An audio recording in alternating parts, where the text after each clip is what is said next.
हरिओम हरिओम हरिओम। आप सब लोग प्रसन्न होंगे, खुश होंगे, स्वस्थ हो, ऐसी मैं सदैव प्रभु से प्रार्थना करती हूँ। आप सब लोग देश के प्रति समर्पित हों, देशभक्त हों, देश प्रेमी हों, ऐसी प्रार्थना मैं आप सब लोगों से करती हूँ कि आप सब लोग मेरी इस विनम्र प्रार्थना को स्वीकार करें। आप सब लोग सुरक्षित रहेंगे तभी हमारा देश भी सुरक्षित रहेगा। आप सब लोग एक समर्पण भाव रखेंगे तो सब लोग सुखी होंगे। इसलिए मेरी आप सब लोगों से प्रार्थना है कि आप सब लोग देश के प्रति एक सुदृढ़ प्रेम का भाव रखें।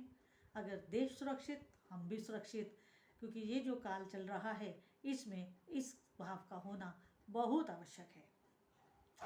आज हम जिस विषय को लेकर आपके समक्ष उपस्थित हुए हैं वो विषय केवल इतना है कि हमें अपने घर में ऐसी कौन कौन सी वस्तुएं रखनी चाहिए जिससे बरकत हो, सुख समृद्धि आए, धन संपदा आए।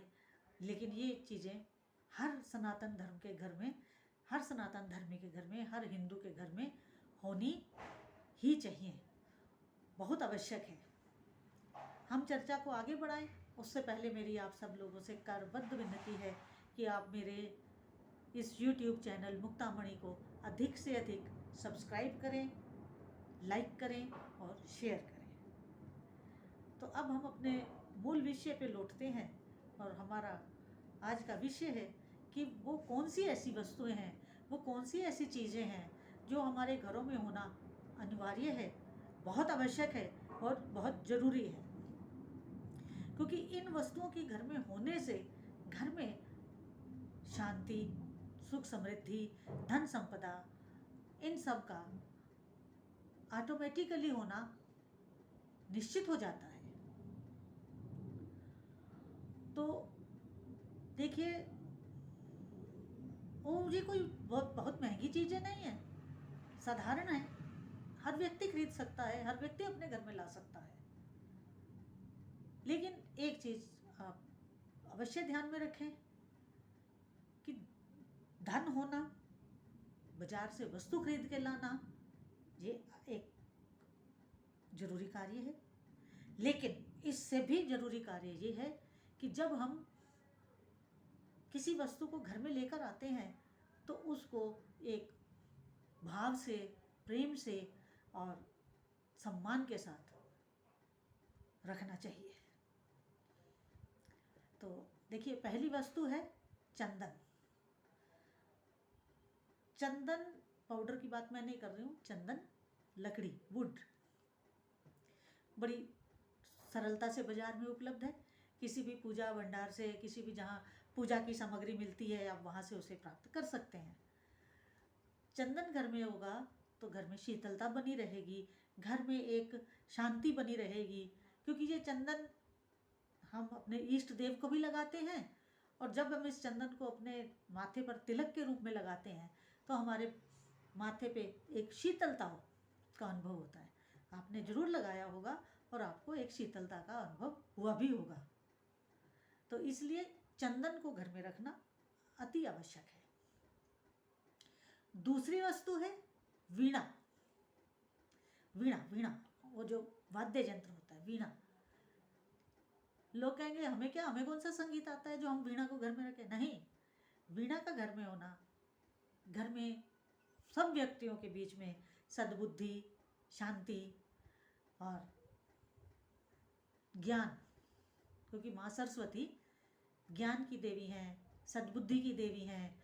तो जिस घर में वीणा का होना होता है उस घर में सबको एक सद्बुद्धि प्राप्त होती है, ज्ञान प्राप्त होता है, विद्या प्राप्त होती है और माँ सरस्वती की कृपा उस घर में बनी रहती है।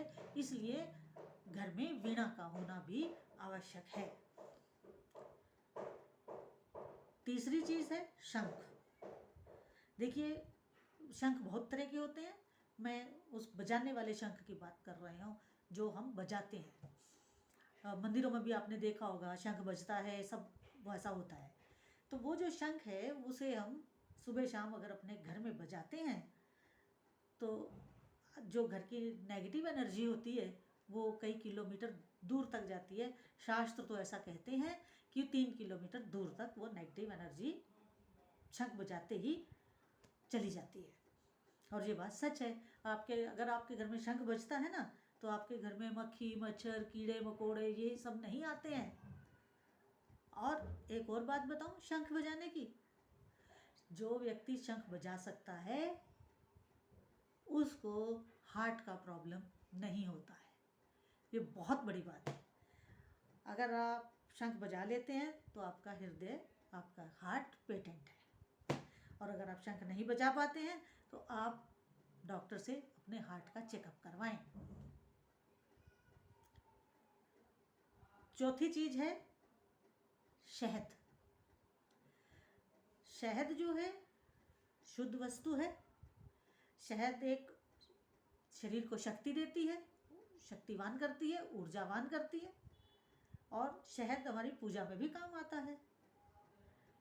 और शहद का होना घर में अति पवित्र माना जाता है। इसके अगला है घी, गाय का शुद्ध देसी घी। जिस घर में आजकल तो भैंस का घी ले आते हैं लोग घर में और उसी को खाते हैं। क्या बोले, कुछ नहीं कह सकते। लेकिन मैं गाय के शुद्ध घी की बात कर रही हूँ। गाय का शुद्ध घी जिस घर में होता है वहाँ पर प्रभु की कृपा होती है। वहाँ पर लोग स्वस्थ रहते हैं। वहाँ पर बीमारियाँ कम आती हैं। और घी का दिया मंदिर में सुबह शाम जलाना चाहिए। इसके जलाने से जितनी भी नेगेटिव एनर्जी हमारे घरों में दिन में या रात में आती है तो सुबह का दिया जलाने से वो खत्म हो जाती है। और जो दिन में आती है शाम का दिया, घी का दिया जलाने से समाप्त हो जाती है। तो ये जितनी नेगेटिव एनर्जी जो घर से बाहर चली जाती है उससे क्या होगा, हमारे घरों में शांति आएगी, सुख आएगा, समृद्धि आएगी और धन संपदा आएगी। घर में सुख शांति को कौन रोकता है? नेगेटिव एनर्जी, नकारात्मक ऊर्जा। जब वही हमारे घरों में नहीं होगी, पॉजिटिविटी होगी, सकारात्मकता होगी, तो निश्चित है शांति भी होगी, संतोष भी होगा, सुख भी होगा। इसके आगे है हमारे पास शुद्ध जल। हमें अपने घरों में शुद्ध जल को, शुद्ध शीतल जल को हमेशा रखना चाहिए। उसमें जूठापन नहीं लाना चाहिए। और जब भी कोई, हम स्वयं भी, और जब भी कोई अतिथि आए या कोई आपके घर में मेहमान आए तो हमारे यहाँ सनातन धर्म में नियम ऐसा है कि जब भी कोई आए उसे शुद्ध जल मीठे के साथ, अगर मिष्ठान है तो ठीक, नहीं तो मिश्री तो सब घरों में होती है, तो जब भी कोई आए उसको थोड़ी सी मिश्री और जल अवश्य देना चाहिए। इससे क्या होता है कि जब वो हमारा अतिथि जल और मिश्री को पीता है तो जाने अनजाने में हमें उसका आशीर्वाद प्राप्त होता है। जाने अनजाने में हमें उसके पुण्य कर्म प्राप्त होते हैं। जाने अनजाने में हमें ईश्वर का आशीर्वाद प्राप्त होता है।